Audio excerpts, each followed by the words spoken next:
You're watching YouTube, the cable access of the 21st century.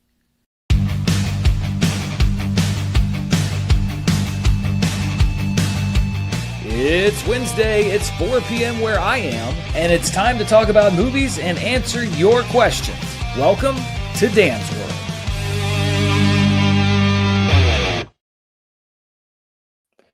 Hello, everybody, and welcome to another edition of Dan's World. I'm starting the show as I always do. Can you hear me? Can you see me? It's always a bit of a toss-up when it comes to the show. I think I'm getting a little better, but you never know.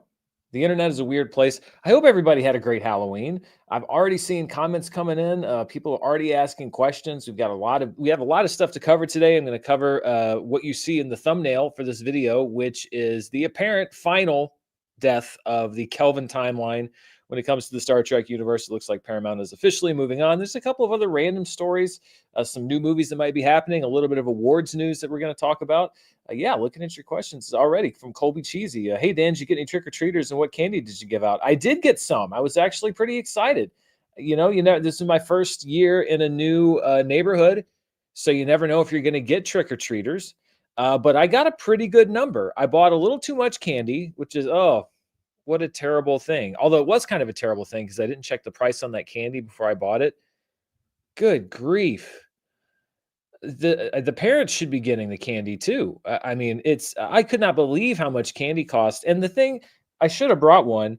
I'm going to do my old man yells at cloud thing here before we get into the news. And then, by the way, we'll get to your questions. If you have a question, you can leave it in not the comments, but in the chat, and I'll get to those. If you want to make sure that I get to your question, you can send me a super chat. Doesn't matter what amount. And I'll definitely get to your question on the show. But I'm not the only person that's pointed this out, but I was looking at the different candies you could buy for Halloween, and I bought like the multi-bag thing with like the Twix and Milky Way in it and the Snickers. I was like, yeah, a little Snickers. And I guess I've seen this before, but I'd forgotten, when I was growing up, when I was a kid, when I was a boy, you get a fun-size Snickers on Halloween, and it's like that size. And then I open up the bag of candy that costs like 3 times what I thought that it did or that I remembered it costing. And the Snickers, it's like a bite. You get like 1 bite of Snickers, and that's all you get. I wanted to like duct tape like 4 of them together and just like give the kids in the neighborhood the experience that I had growing up. Like, that's not even a fun size Snickers. That's like a diversion size Snickers. You're like, oh, yeah, okay, no, that was pretty good. There's not a whole lot of fun there. But yeah, no, I did have some trick-or-treaters. I got some candy left over. My nephews came over. They walked around my neighborhood, and then I gave them some candy and stuff. So yeah, it was a really fun Halloween. And I hope you had a great Halloween too, if you are a Halloween person. Not everybody is, which is fine. So while you're sending your questions, let's jump into, first of all, the main story that I wanted to talk about today. And this is actually part of a larger story that ran in Variety, covering what's going on with David Ellison as he takes over at Paramount Skydance. It talks about his ambitions for the future, the ideological tilts of the company, the fact that, they seem to be making a lot of movements toward the Trump administration, the future of the studio, including that they want to double their theatrical release slate by 2027, talking to Tom Cruise about sequels to Days of Thunder and Top Gun Maverick, just kind of stuff about the internal politics. But kind of buried in there was a quote about the future of Star Trek. It said, the article said, the hope is to have a fresh Star Trek movie, though the studio has moved on from the idea of bringing back Chris Pine, Zachary Quinto, and the rest of the ensemble from the JJ Abrams reboot. And I guess this isn't terribly surprising news, although every time you thought that the new Star Trek movie with Chris Pine and that whole cast was not going to happen, they would come back with a story every year or two. They'd be like, actually, you know what? No, they're kicking some ideas around. They might do it. But it's not a shock at this point. I mean, the first Star Trek movie, the reboot, came out in 2009. That was 16 years ago, which is hard to believe. But so this is almost kind of like an official funeral for the Kelvin universe. And, they say, and as a fan base, we're not beating these allegations. They say that nobody hates Star Trek more than Star Trek fans. And I've got my Starfleet Academy shirt on today. And that is true. Star Trek fans can be very finicky. I mean, look at my videos on Picard. Look at any number of videos about particularly the output on Paramount Plus. It is very difficult to please a Star Trek fan. But I think when we look back on this JJ Abrams Kelvin universe, it really feels like one of the biggest fumbles of an intellectual property, and this is my eulogy. This is not going to be like the kind eulogy. This is going to be like the eulogy of like the drunk in-law that gets up at a funeral. Is like, I'm going to tell you what I really thought about this guy. Uh, this is going to go down as like to me one of the biggest fumbles of a piece of intellectual property of a franchise that I've seen in a long time. Because when you go back and you look at what they achieved with Star Trek in 2009, first of all, Star Trek never been a particularly mainstream property. There have been some movies that have broken into the mainstream, but generally among the sci-fi properties, oftentimes has a hard time attracting an audience outside of the core fan base. In 2009, you reboot the series. You're able to do the best of both worlds, no pun intended, where you have the existing characters, so you can traffic on Spock and Kirk and all the existing iconography, but you are able to craft a scenario where you can use those characters, but cast young, new actors to play the younger versions of those characters. And you can go back to the beginnings and do all kinds of fun stuff. You're not locked into this sort of TV show cast that's already been around for 10 or 15 years. So you're able to do both a fresh start and capitalize on what people love about the franchise. You take that 2009 movie, you break it into the mainstream. I mean, Star Trek 2009 was a mainstream hit at the box office, which is very rare. Even some of the more successful Star Trek movies weren't necessarily what you call mainstream. Star Trek 4, I would say, broke pretty mainstream. Maybe Star Trek First Contact. Star Trek II, The Wrath of Khan is popular among Star Trek fans, and it did well. But I mean, this was a mainstream box office hit. You almost kind of rebooted, bringing in the action elements. Even as a Star Trek fan, I was okay with that. And you end the movie, you've got a clean slate. They're on the Enterprise. They're going off to do their own adventures. The second movie, what do you decide to do? Do you decide to build your own universe, cash in on this audience goodwill, and do its own thing, build out this new wing of Star Trek mythology? No. Second movie, you decide to go back and remake, among Star Trek fans, the most popular and sacred Star Trek movie, Star Trek II, The Wrath of Khan. You try to keep it a secret, which is bungled horrifically, so that by the time it comes out, nobody's surprised that you're remaking Star Trek II, The Wrath of Khan.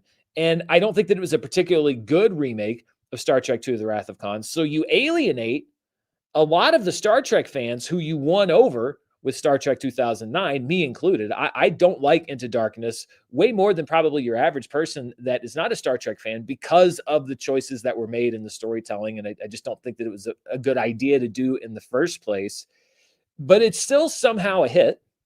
It did well, Star Trek Into Darkness. It didn't do as well as a lot of people had hoped, but it did well. It did all right. And you end that movie the same way that you ended the first movie, which is the crew's all together. They're on the ship. They're on the Enterprise, and it's time to go out and let's start our new adventures. Then you get to Star Trek Beyond. I don't think it's a terrible movie, but Star Trek Beyond, you pick up the movie where they're tired of going on the new adventures that they've been promising you for the last two movies. You destroy the Enterprise almost immediately, and then you split the crew up for almost the entire movie. So you get rid of the ship that everybody loves, and then you take this great ensemble. And I love some of the pairings. I love that you put Spock and McCoy together, and you had Scotty off doing his own thing. I mean, it's not necessarily that was bad, but you split up this ensemble, keep them apart for the entire movie. And the whole theme of it is, I'm tired of doing all this, even though we didn't see them actually doing the thing they're tired of. And then you end the movie with everybody on the Enterprise. Here we go. We're on our own adventures. And then you never make another movie.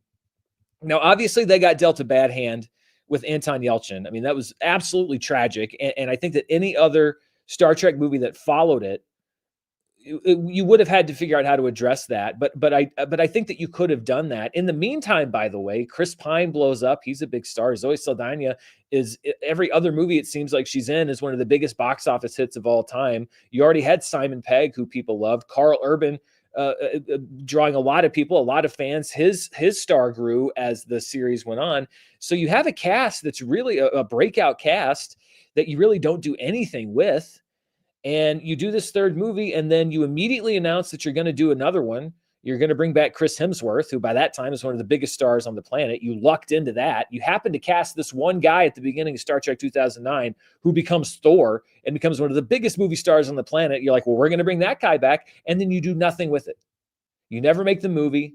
You just talk about making the movie. Instead, you focus all your energy as a studio on pumping out streaming shows. many of which I might wager most of which the majority of Star Trek fans don't like, and that doesn't really attract much of a crossover audience. And you allow this cast, this great cast, and this new world that you've built to just die on the vine.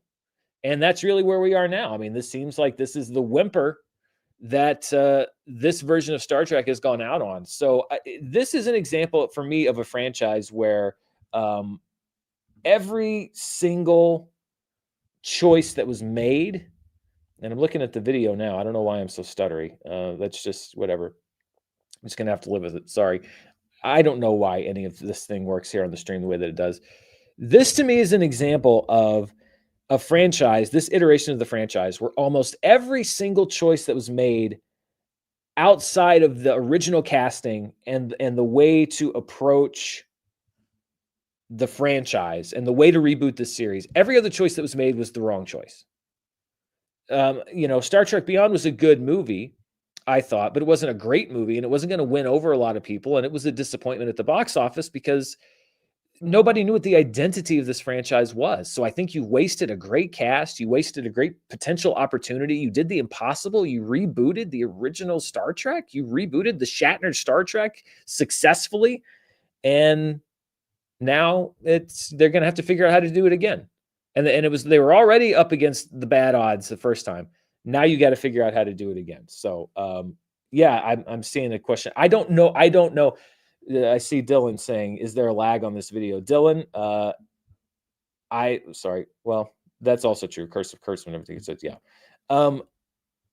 Yes, looking at this video, I don't know what's happening with the video. And I tell you, if you watch this live stream, this is a source of eternal frustration with me, which is I check the equipment, I check the stream, I check the video, I check the audio every single week before I go live.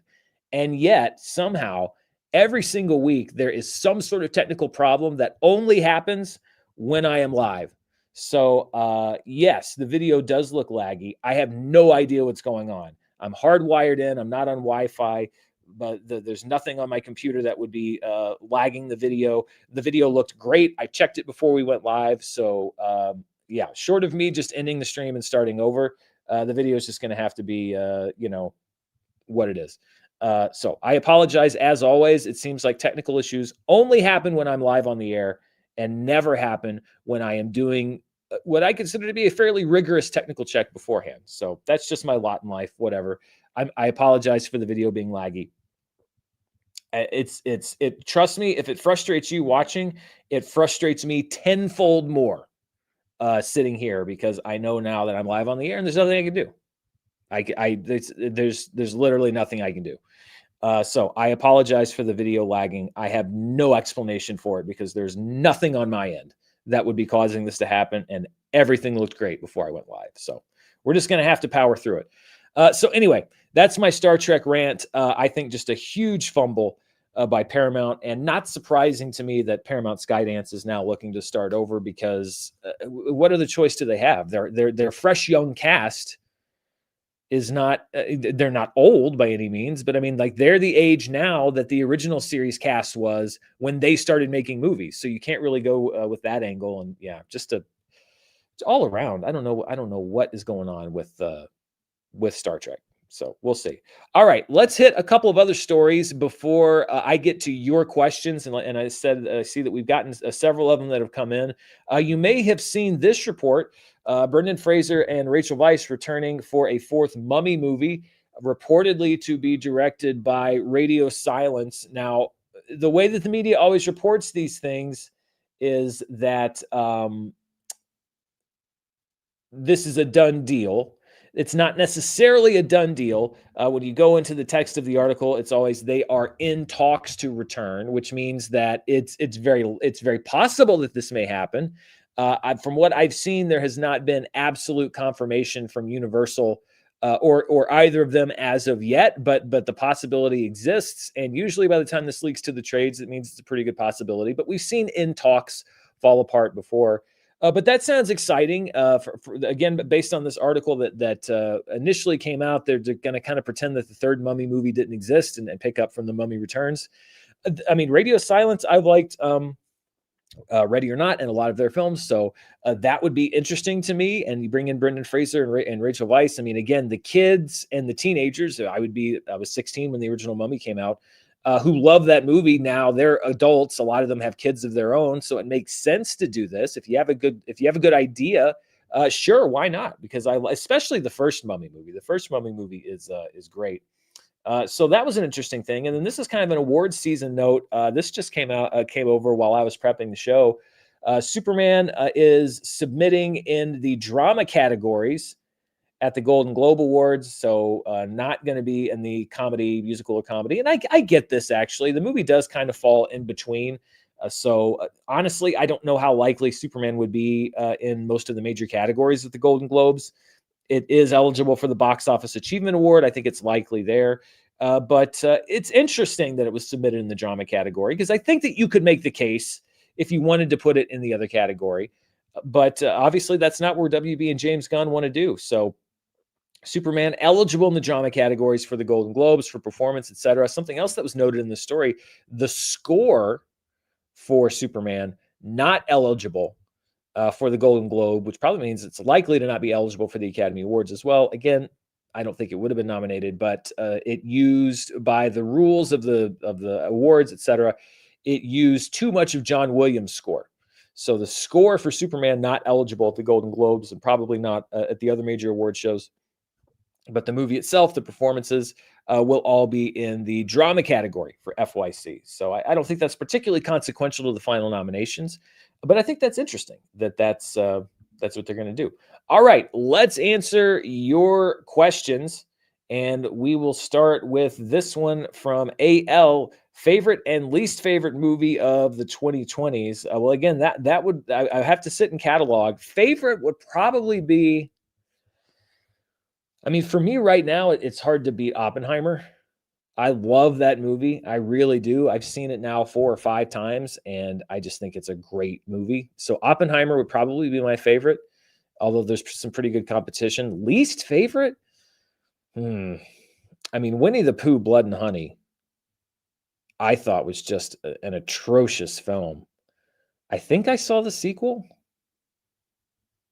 Maybe I didn't. Either way, both of those, that whole trend, I thought that was just an atrocious film, though. That's the first one that pops to mind, is Winnie the Pooh, Blood and Honey. I did not like that movie. Charles Lai says, early word, Predator sadly may underperform even with 90% on Rotten Tomatoes. Not to be too political, but between that October having so many rising costs, shutdowns, and benefits, could this be why October was terrible? I mean, yeah, it is early. I think it's a little early to say that it may underperform. It wouldn't shock me. I mean, Predator is not a box office juggernaut, but we'll see what the results are. We get the first opening night previews tomorrow night. It wouldn't shock me if that happened. I mean, when we talk about the box office, anytime I think that you try to paint things with too broad of a brush, you can always come up with a case against it. So I definitely think that the economic situation here in the United States, especially right now, you have a combination of the shutdown that's happening right now with the government. That means that a lot of federal workers are not getting paid. There is the suspension or reduction or whatever's going on this hour with a lot of people's benefits when it comes to SNAP and EBT and assistance. And that has really caused some financial stress for people that probably aren't people that would go to the movie every single week on that kind of budget, but may have skipped or may be skipping movies because their budget is even tighter. And then you also have healthcare costs. And again, this is not political. This is just a reality. I'm not even making a comment one way or the other. I certainly have my own opinions. For example, my healthcare plan, the one that I currently have, I got a notification, is going up $300 a month. Unless there are subsidies that are passed through Congress, which is currently not in session. And I've read that it's even worse for some families. So I think that there are a lot of families that are also reducing spending because they're looking at the possibility that their healthcare costs may rise dramatically. Or in my case, I may have to shop for a much worse plan that I have to pay the same amount for. Either way, I think there are multiple factors of financial duress that are affecting the movie business right now. At the same time, I think that there are, I don't know, if Wicked, for example, is going to underperform because of this. I think that generally, if people want to see a movie badly enough, they'll figure out a way to make it work. I think that this is hurting the sort of expendable movie going, meaning people that it's not a must see for them, but if they were in a different situation, maybe they would go see it. I think that's where you're seeing the real effects. And that generally does tend to hurt movies that need that business more, honestly. It's my 2 cents there. Zach likes movies, says crispy or grilled chicken sandwich, mayo or no. Definitely no mayo. I'm not a mayo fan. I don't like mayonnaise. I never have. Crispy or grilled chicken sandwich. It's kind of dependent on me.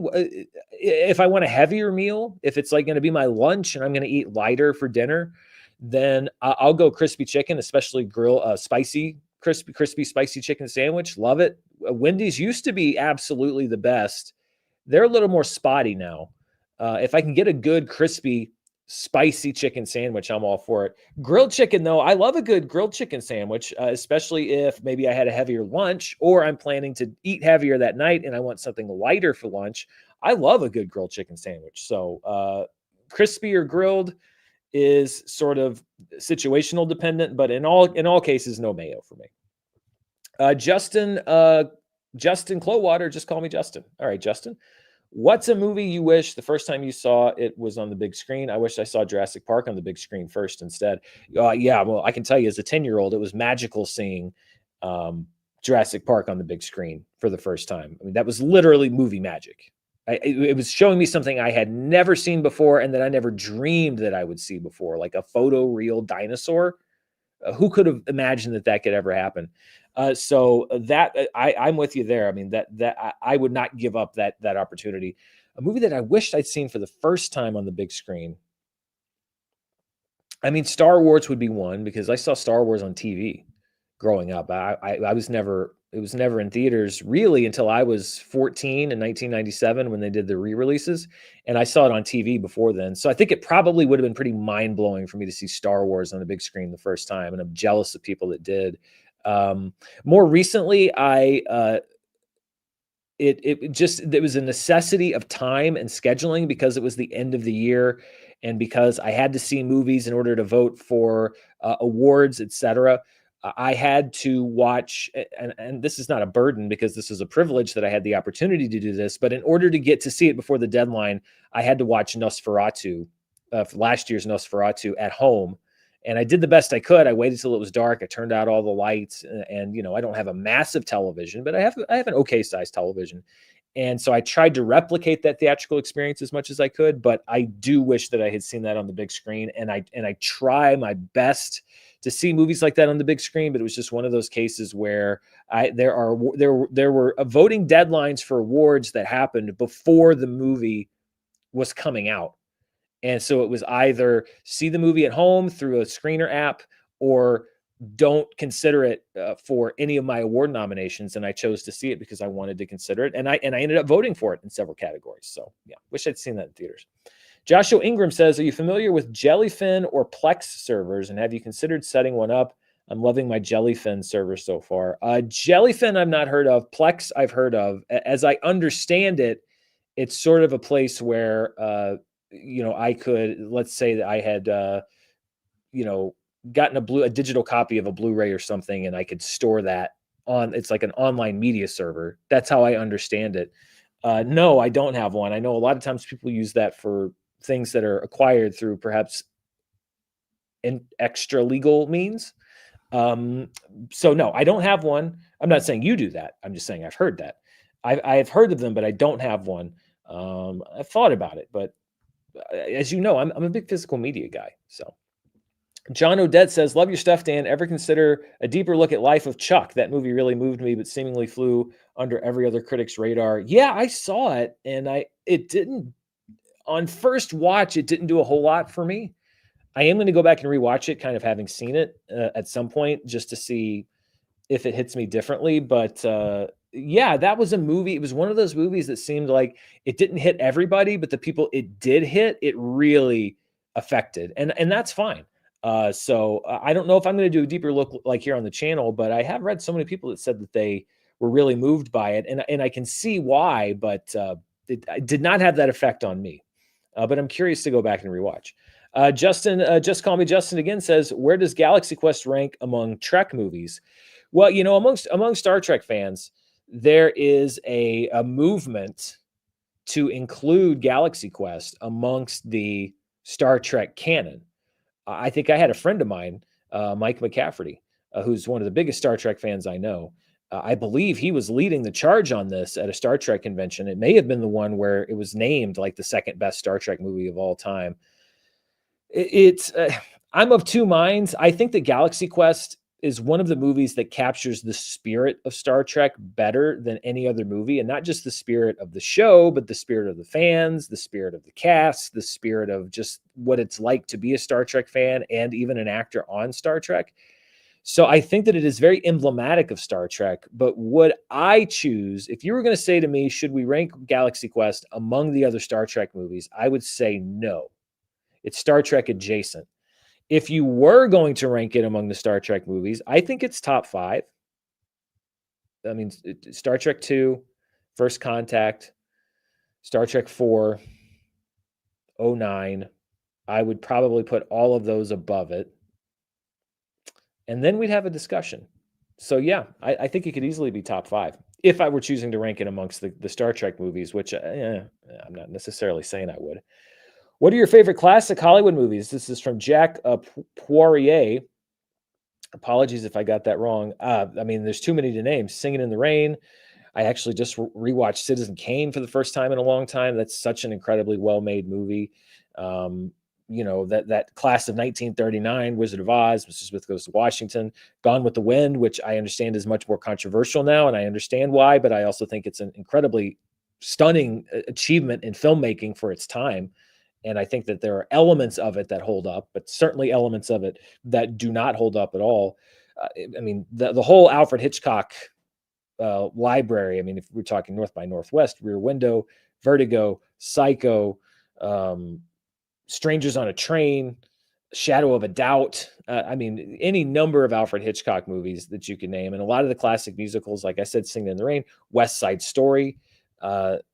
I love West Side Story. I actually also like Steven Spielberg's remake of West Side Story. Double Indemnity, Billy Wilder, The Apartment, Some Like It Hot, Sunset Boulevard. I mean, any number of movies. There are so many great classic movies that I think a lot of people haven't seen because they consider them old. And I've said this many times before, but they're classics for a reason. So those are just some of my favorites and the ones that kind of go off the top of my head. The Viking Bear says, I saw Jurassic World 2025. I'm guessing you mean Jurassic World Rebirth. And the final monster was meh. A dinosaur. Any dinosaur would have been better. Who thought this was a good idea? Well, I'm sure the toy manufacturers were pretty excited about it. And, there is this idea among a lot of executives that you have to reinvent constantly. It's sort of like what they were saying in the first Jurassic World. People are tired and bored of T-Rexes and whatever because we've done so many movies, so we have to come up with a new dinosaur. I agree with you. I didn't find the big bad dinosaur in Jurassic World Rebirth to be particularly scary or interesting. So, yeah, I would have at least gone with a different design because I didn't think that was a particularly fearsome dinosaur. And I don't think the people that made it did either, because the T-Rex was still really, that whole scene with the T-Rex on the raft, that was the most menacing scene in the movie. I almost think that you could have made a movie that was as good or better if you just stuck with the classic dinosaurs. You don't need to go with mutant hybrid dino again. You could have gone raptor, T-Rex, etc., and done just as well because they're still great monsters. You don't need to reinvent greatness. Jay Barrett Mash says, what are some of your favorite performances of the year? I love Anna Sophia Hager in She Rides Shotgun and Sean Penn in One Battle After Another. Thanks for all you do. That's interesting, actually. I sat down last night and started making my contenders for, like my picks for what I would put in for the Oscars and stuff. So just going over some of them, some of the ones I wrote down. I'm kind of picking and choosing here. Jesse Plemons in Begonia, one of my favorites this year. Michael B. Jordan, both of them in Sinners. Eva Victor in Sorry Baby. If you haven't seen Sorry Baby, I think it's streaming now on HBO Max. It's one of my favorite movies of the year. She also directed the movie and is the star in it. Sally Hawkins in Bring Her Back. I think that's going to be my annual horror movie performance that I'm going to advocate for. Not quite on the same level as Toni Collette, but pretty close because she's great. Let's see, what did I write down? Chase Infinity and One Bell After Another. I really thought that she was great in the movie. Amy Madigan in Weapons. I mean, she takes that movie over about halfway, 2/3 of the way through. Regina Hall in One Battle After Another. I think that I understand all the praise for Teyana Taylor, and I thought that she was good in the movie, and it's the flashier role, and I understand why that's getting so much attention in the awards races. But for me, Regina Hall, much more subtle and a less ostentatious role, but I thought that she was great. Let's see. Jack O'Connell in Sinners. Tim Key, The Ballad of Wallace Island. If you haven't seen The Ballad of Wallace Island, it's a great movie. Sean Penn in One Battle After Another is definitely up there. Benicio also up there for me in the same movie. And then even though I didn't love the movie, Joaquin Phoenix and Pedro Pascal in Eddington, I thought were both great. Even if the movie I thought was a little bit muddled, I thought they were both great in it. So yeah, those are just a few of them. And I have so much more to watch, not just stuff that's coming out, but stuff I haven't seen yet. So I'm going to see a lot more movies between now and the end of the year. Henry Robbins says, "Hi, Dan. Can you explain how demographic data is usually collected for theater goers? I've been going to the movies regularly for years, but have never once had to enter my age, gender, etc. Thanks." This is a question I get all the time, and I'll often talk about demographic data on Charts with Dan, and people will say, well, how did they get that information? Because nobody's ever asked me. So the way that they do it is it's kind of a population sample. So they will send people out to collect information from several demographically varied places around the country. So it's not every theater. They're not taking a survey or collecting your data from your ticket sales or whatever. And they're not posting people up outside of every theater. They will send people out to, let's say Los Angeles, Dallas, St. Louis, New York, Miami, whatever, what they consider to be a demographically representative sample of the population. And they will take sample data and then extrapolate that out of for the whole country. It's similar to the way that TV ratings used to be done with the Nielsen, where they didn't count every single television. They would take demographic data from around the country, and then using that data, they can then say, okay, based on this, we know how many people watched, or we know what the share was, or how many people this age were watching. So yeah, it's sampling data. So it's a small subset of data representative of the entire population that they can then say, we're confident saying that this is everybody. So you could be in a theater, especially if you're in a large city, Phoenix or wherever, there could sometime be a demographic person there taking that information, but it's not outside of every theater. Diego Ochoa says, a Muppets Catch-22 adaptation would make at least $16. My girlfriend loves both. Her pitch for a Muppets adaptation, The Social Network. That's a callback to last week. Somebody said, if I was going to make a Muppet movie, what would it be? And I pitched Muppets Catch-22 because it's my favorite book. And I said, nobody would see it. But it's good to know that there are at least 2 tickets sold, 3 if you can count me. So 3 tickets sold to Muppets Catch-22. Muppets Social Network, that would be interesting. I guess Kermit would be Mark Zuckerberg, right? Because I mean, he's the main character. So I guess it would be Kermit. Andrew Garfield's character? Ooh, who would that be? Fozzie? Would that be Fozzie Bear? We did this last week. I'm not going to do it again. Fan cast your Muppets Social Network movie down in the comments below. Blue says, do you agree that the economic and socio-political situations in the U.S. are accelerating cinema's demise? We talked about it a little bit. It certainly doesn't help that for many people, the people that would be the most frequent and standard moviegoers, that things aren't great economically. I think that there are a lot of different factors, but I think that doesn't help. Freakstomp95 says, did my first super chat disappear? Well, it's weird because if it did, I wouldn't know because it disappeared. I asked the question about the economy. That was the first question I asked. So if that was your first super chat, then no, because we talked about it. If you had another one, then yes, because I don't see it. John Friction says, it's like Schrodinger's super chat.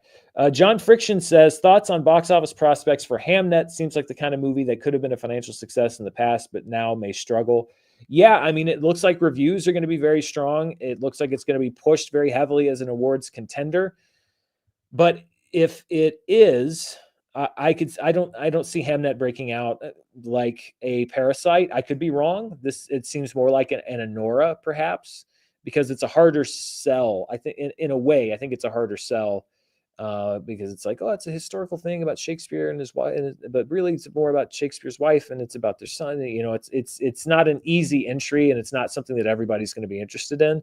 So that's the kind of movie that's a prestige play. I don't think they're expecting a breakout, but you never know. There are movies that break out that you don't expect to maybe do well, that connect with an audience for some reason. But I think that Hamnet would be one of those movies that's an awards movie, and they're like, this is the Oscar contender that's only made $10 million. And it seems like we've had one of those every year for the last several years. Rat Boy TV, what a name, asks, love the show, Dan. Curious, which do you prefer, Weird or Walk Hard? Battle of the parody biopics. Now that's a tough decision because they're both great. Because I'm a big Weird Al fan, so I love Weird. They're both really funny, man. See, it would have been even more difficult if you'd thrown Popstar in here, because that would have been an impossible choice. I think between the two, the presence of Tim Meadows alone in Walk Hard, I think, puts it a little over the line. Like that scene, it makes me laugh just thinking about it. The scene where John C. Reilly finds them doing drugs, and he's like, I don't want to get addicted, and Tim Meadows is like, it's not addictive. It's like, it's the best high there is. It's it's one of my favorite comedy scenes forever, and also the way that John C. Reilly says cocaine, and that's just one scene.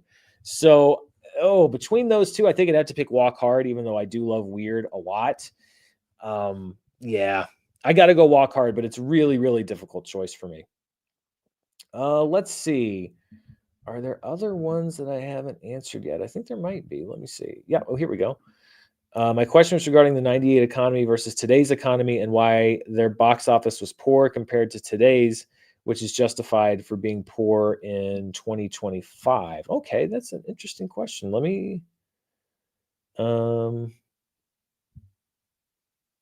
let's see. Did I skip this movie? Did I skip this question on accident? Because that's the one with the economy in October 2025 being so bad, even with decent movies, it makes sense people didn't show up. But why in 1998 with a good economy was the box office so low? I apologize. I may have skipped over that one. It was here, and I thought I'd answered it. So I'm sorry if I did skip that. Now that I'm looking at it, I thought that I talked about that because you're bracketed by two that I did answer. So I am sorry if I did skip over that. Why in 1988 with a good economy was the box office so low? Well, if you watch Charts with Dan, it's a little deceptive because it was the worst month since October 1998, but that's not to say that October 1998 was a bad month at the box office. This was just the lowest one since October of 98.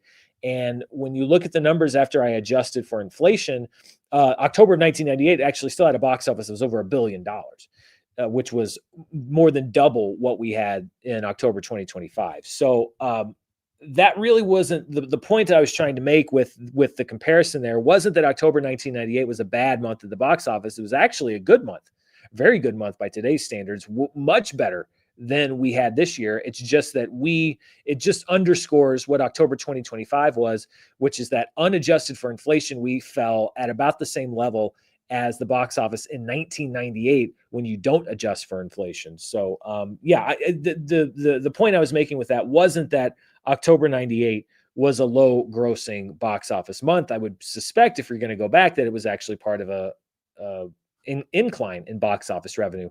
It was really more of a commentary on how bad October of 2025 was. So, and again, I apologize for skipping over that. I don't know how that happened. It must have just, when I was looking at the questions, I must have just skipped over it. So I apologize for that. Sean says, what is your favorite Spider-Man movie?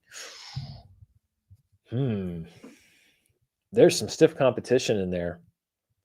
I think it might be Into the Spider-Verse. It might be. It's that Into the Spider-Verse. I love Spider-Man No Way Home. I really do. Not just because of the Spider-Man thing with Andrew Garfield and Tobey Maguire and bringing everybody back. That's great. I also just love how they retold Spider-Man's origin story and did it in a way that I personally did not see coming, in a way that I thought was very effective. To me, that was the most effective telling of the Spider-Man origin story on film. No disrespect to Tobey Maguire in the original, because that was really good too. But I think in telling it that way and in having the other Spider-Man there to sort of reflect on the fact that they had gone through this too, it just really emotionally underscored that moment. And so it wasn't just a nostalgia thing for me with No Way Home. I thought it was just a really good Spider-Man movie, specific to Tom Holland's Spider-Man, and taking him really back to basics at the end. So Into the Spider-Verse, Spider-Man No Way Home, and Spider-Man 2, I think, is a fantastic Spider-Man movie. So those are my top three. And it's really kind of a wrestling match between those three as far as which one is my absolute favorite, because they're really good. Blue says no smartphones and streaming in 1998. That's true, but again, 1998 was not a particularly weak month at the box office. It's just that this was the lowest month since 1998. This past year, yeah, not a bad month at the box office. So, all right, I don't have any more super chats from you, so let's scan the comments here, see if there's anything else I want to highlight. And let's see. Mike W says, seeing you deal with a new problem every week feels like a cruel sitcom trope. Yeah, tell me about it. It feels like a cruel sitcom trope for me too, because it's always something different. It's always something, a new problem. Jittery camera, bad internet, bad audio, the autofocus thing last week. And like I said, it's not like I'm just loosey-goosey running into this thing having not tried anything. I test the stream every week, and it's like I'm Sisyphus here. Justin Clowater says Muppet Princess Bride would be amazing. I agree. Muppet Princess Bride would be amazing. Oh, this is another one. The Power Plant. Nick Offerman and Sovereign was breathtaking. That is on my list of favorite performances this year, along with Jacob Tremblay. I loved him. Rampant Rambling says Star Trek 6 is underrated, a near perfect send-off for the original cast. I agree. I'm a Star Trek 6 fan. I think that a lot of people have come around on Star Trek 6 since it first debuted.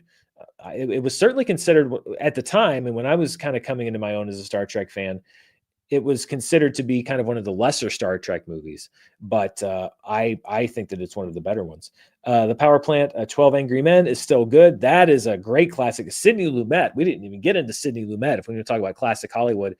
And depending on when you cut off classic Hollywood, Network is one of my favorite ones. Kieran C says, when is the next podcast with Spencer and Joe coming out? That's a great question. We have a cycle of once every 3 to 4 weeks, we will text. Well, we texted with each other. We were texting yesterday with each other, but once every 3 to 4 weeks, we will text and say, hey, we need to do another podcast, and we'll all agree. And then we get to the part where we say, okay, what time works for everybody? And then it all just falls apart, either because we all are busy and forget to check back, or because two of us can do it and one of us can't. We talk every month about doing another podcast, and we have not yet. I want to very badly. I'm just going to lock us in at some point and say, like, guys, we're doing it. It's been over 2 years since we did one of these things. We've got to do it because it's so much fun. And I miss those guys. I really do. I miss everybody that I used to work with at Screen Junkies. And I'm going to call it Screen Junkies. It was owned by Fandom, but for me, it was Screen Junkies. And they were all great, but Spencer and Joe specifically, I mean, when you're in an office with those two guys all day, every day for a few years, and they are both two of the funniest people that I have ever met. Funnier and quicker and smarter than me, which is good. I think you should surround yourself with people that are funnier and quicker and smarter than you are. And just wonderful people. I miss those guys. Benzatine, is the video slow and glitchy, or is it me? It is not you. It is slow and glitchy. It's not me either, though. I don't know what's going on. Captain Vice says, I rip my Blu-rays and put them on my Plex server. That's what a lot of people have said I should do. If I had a Plex server, that rip Blu-rays and put them on there. I guess I could see a use case for that, just as a backup in case something happens. So maybe I can investigate it there. But I've spent like 5 minutes researching it. If anybody has better ideas for it, let me know, because I could see it as a valuable backup to your physical media. Should something happen, you don't lose access to all those movies. Let's see. Congrats on the Samuel Jackson Dan rant we got on charts. More rants, please. Thank you. The Vikinger Bear. Let's see. Yes, the Samuel Jackson, if you didn't notice, there was a story about Mason Thames being the only actor to star in 3 number 1 movies in the same year. And I sort of debunked that on Charts with Dan this week. Which some people, a lot, and I got a lot of complaints, which was awesome. It really, and this was not. Some people pushed back and said, like, "Why are you attacking Mason Thames like that?" I'm not. I'm a fan of his. I've been a fan of his in every movie I've seen him in. If you go back and look at my review for the first Black Phone movie, for How to Train Your Dragon, I have high praise for his performances. I think he's actually one of the better younger actors that's kind of emerged in the last few years. It was not an attack on Mason Thames. It was an attack on sloppy media reporting. But a lot of people thought that I was trying to like deflate him specifically, which was not at all what I was trying to do. There's even a guy who said he was going to stop watching the channel because of it, because he's like, well, you didn't have to be pedantic and, rude about it. And it's like, I don't believe I was being pedantic and rude. I just am really passionate about not reporting junk news, and that felt like junk news. Nothing against Mason Thames. He's great. And a lot of people saying like, well, what the articles really meant was that he was the youngest actor to do it, or nobody that young has done it. I'm like, that would be another thing altogether if that's what the article said, but that's not what they said. They said he was the only actor since Jim Carrey since 1994, not the youngest or one of the youngest. That's fine. That's not what they said. So I'm battling against what they said. But yes, that was fun for me to do. I like to do those kinds of things, and I didn't think I was that angry, honestly. That's just that's just how it is. Let's see. If you have any further questions, I see we got a few super chats. I'm going to end the show by answering those last few. I just want to kind of roll through the rest of these to see if there's anything that I missed. Jim 1 says it's coming up to 10 years since The Force Awakens was released. Do you think the movie's legacy has been tainted by the reception to episodes 8 and 9? It has for me, because I still like The Force Awakens as a movie. I just feel like its ending, its impact and its legacy and its ending was deflated by the fact that watching it now, I know that it never is going to pay off. Like, I love that ending, that moment at the end of Rey and Luke standing on the hill. She's holding out the lightsaber, and that shot kind of circling around them. That is such an epic thing. And I like everything that came before that. I would regard that movie much higher if I knew that it was an amazing first chapter in a really strong trilogy, instead of what I think is a really good first chapter in a trilogy that progressively fell apart as it went. You have the subverting of expectations in episode 8, whatever. That's the choice that they made. I've talked about that, and other people have asked me about that ad nauseum, but then the reversal on that for episode 9 is really, for me, what tarnished everything. So I guess you could say the legacy has been tainted in the sense of, I think that it had the chance to be seen as one of the best Star Wars movies ever, and I still really like it, but it is more disappointing to me now when I get to the end and realize that we were just going off into the wilderness from there. There was no plan. It doesn't pay really anything off in a substantial way. None of the questions that are raised are really resolved, and there's no interesting answer to anything. It's all just set up with no plan on how to pay it off. So in that way, yeah, I guess so. InSheer01 says, and we're going to wrap out after these questions, what is a movie you enjoy now that you didn't care for when you were younger? For me, it's Apollo 13. It's interesting. I liked Apollo 13 when it came out. I was 12, though. I might have been a little bit older. The Big Lebowski. I saw that when I was 15 or 16, and I just didn't get it. It was kind of operating on a level that I wasn't quite, my antennae weren't quite able to tune to that frequency yet. And I remember thinking it was kind of boring. And then I saw it, 3 or 4 years later when I was 18, 19, 20, I don't know, probably 18 or 19. I was like, oh, this has like a whole kind of different sort of comedy and point to it than I was used to at that time in my movie going experience. So yeah, I'd say Big Lebowski. Domus says, hey, from Brazil, would you ever consider doing a collab at the end of the year to discuss your faves of 2025? I don't know if you mean specifically with anybody or just in general. I do something with Christian Harloff every year, I think, and me and him and John Roca get together and talk about the favorites of 2025. But that's usually in January. The end of the year for me is always mental madness, because the It's the holidays and trying to find time to spend with not trying to find time, spending time with my family. I don't try to find time when it comes to family and things outside of work that I think are important. I don't try to find the time. I do find the time to spend that time with them. But I am trying to find the time in the middle of that with awards movies, trying to watch everything before the nominating deadlines, which get earlier and earlier every year.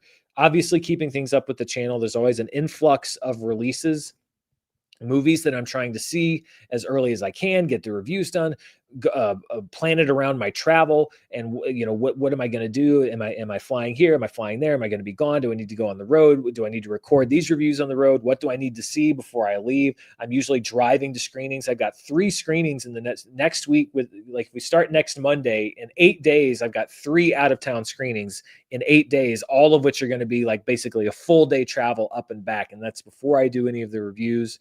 And that's just 3 movies. And of course, this year with Stranger Things, they gifted everybody that watches stuff and reviews them. They gifted us with big drops, multi-hour, half-day drops on Thanksgiving, Christmas, and New Year's, which makes things even more complicated because we're not used to that. So I don't actually do a lot of year-end collabs with people because it's just I'm trying to get my own done. The end of the year is crazy. If you're a movie critic and you're trying to nominate stuff and see everything, it's nuts. And also I prioritize family. I prioritize time with stuff that's outside of work that I value. Freakstop 95 says Jennifer Lawrence recently said recently to say that she wants to stay. Sorry. Jennifer Lawrence recently said that she wants to stay neutral politically to hopefully convince conservatives to see her films. Maybe it has something to do with past box office. I haven't seen those specific comments, so I don't know if that's precisely what she said. I don't envy movie stars are in a position where particularly because the temperature is so hot right now politically, and it seems like everybody is more and more polarized. If you are, and I experience a small version of this on the channel, about 1% of what an A-list movie star or someone with an actual public profile would do, because people are so split along ideological lines right now. If you don't say anything, then you are going to have a lot of people on your case and yelling, saying, how could you not say anything? How could you be silent? How could you not speak up? And if you do say something, depending on what you say and which side you take, the other half is going to say, how could you say that?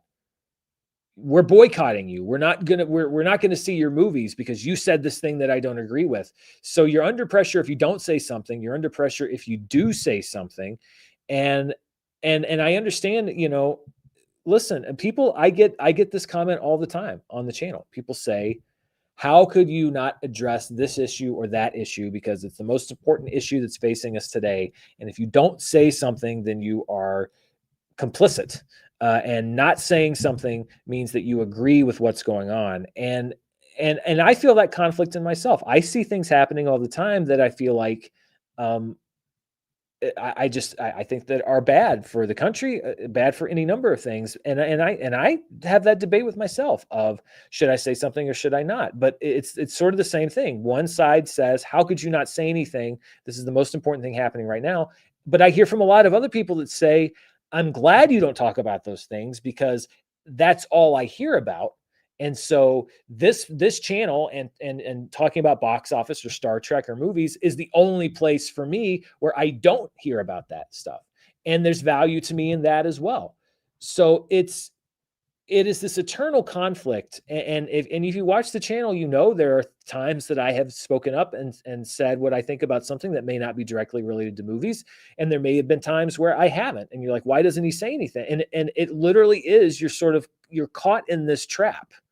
And again, I get this much out of this much for somebody that's an A-list star and also has to worry about, if I say something, there could be an actual financial impact to my co-stars, to my director, to the studio. Would I get hired again? Will I not get hired again? But weighing that against it, and at the same time, media, a constant stream of media, many of them, their goal is to get that quote out of you that they can splash on the front page that then is going to get their outlet aggregated inside every other outlet, and it's going to drive clicks. And so they want that quote from you. They want that thing that's going to get people's attention that might not be about the movie that you're making, but about the I mean, look, we're talking about Jennifer Lawrence here saying that she regrets saying that she said something. It is a minefield. And like I said, it's difficult for me to navigate. It's got to be infinitely more difficult for other people to navigate. I just kind of follow my own, I'm not even going to say conscience. I just sort of have to weigh those things, those different factors myself, because I respect both people that say that they want a place where you don't have to hear about that stuff all the time. And there are also times where I feel like I need to say something, but there's no winning. So yeah, that's a long way around a very complicated question. But I don't envy anybody who's in that position. For us, Hadab, I apologize. I probably butchered that entire thing. Says, do you have an explanation for why Man of Steel did well internationally, but not too well in the U.S., where Superman was very successful in the U.S., but below expectations internationally?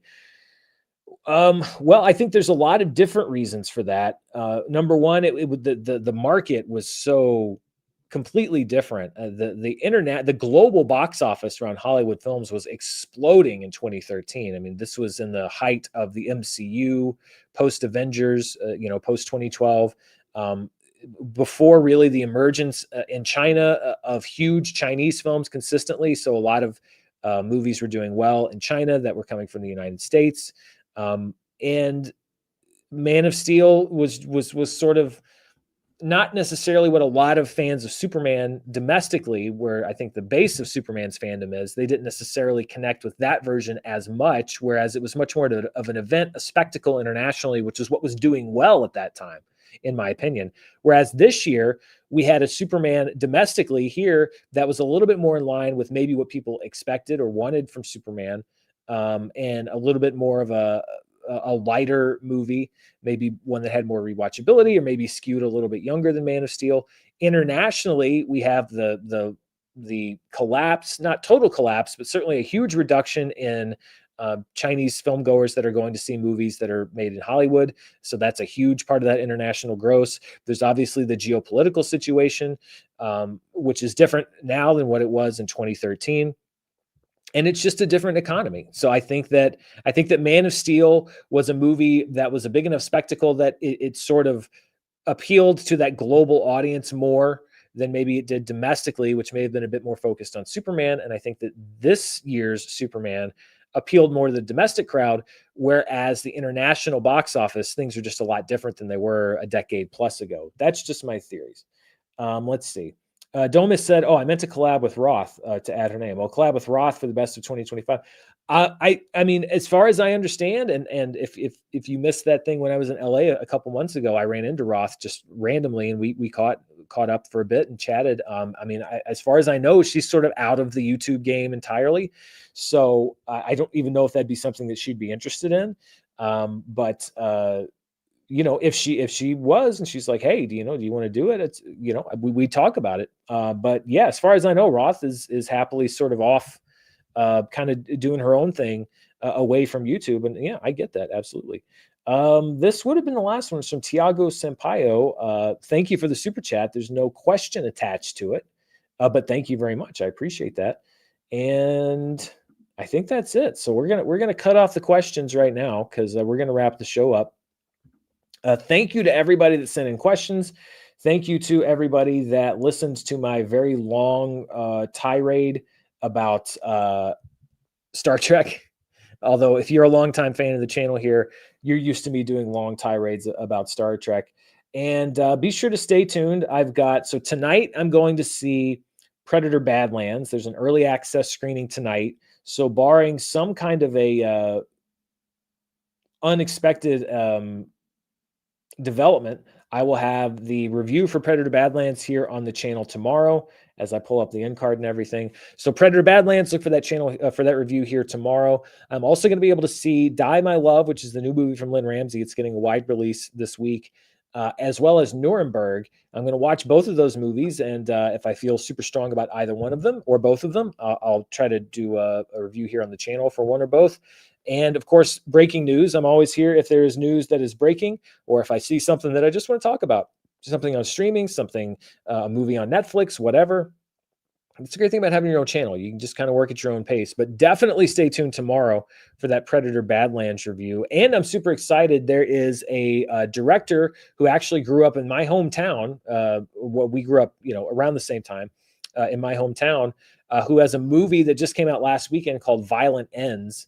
It's in theaters, a lot of theaters around the country. His name is John Michael Powell. We knew each other in high school. He's since gone on. He's an Emmy-winning editor, and he has a movie in theaters now. I'm going to do an interview with him tomorrow, and that is going to run on this show next week. And then I'll have a link to the full interview unlisted for anybody that wants to see it. But I want to talk to him just sort of about, I can relate obviously to a guy from Arkansas, from North Little Rock, Arkansas, who wants to go and go to LA. I mean, we share a lot in common, and a love of movies being the major thing. And I'm going to talk to him about directing a feature and getting an indie film made and all of that. I'm super excited about that. So stay tuned for that on next week's show.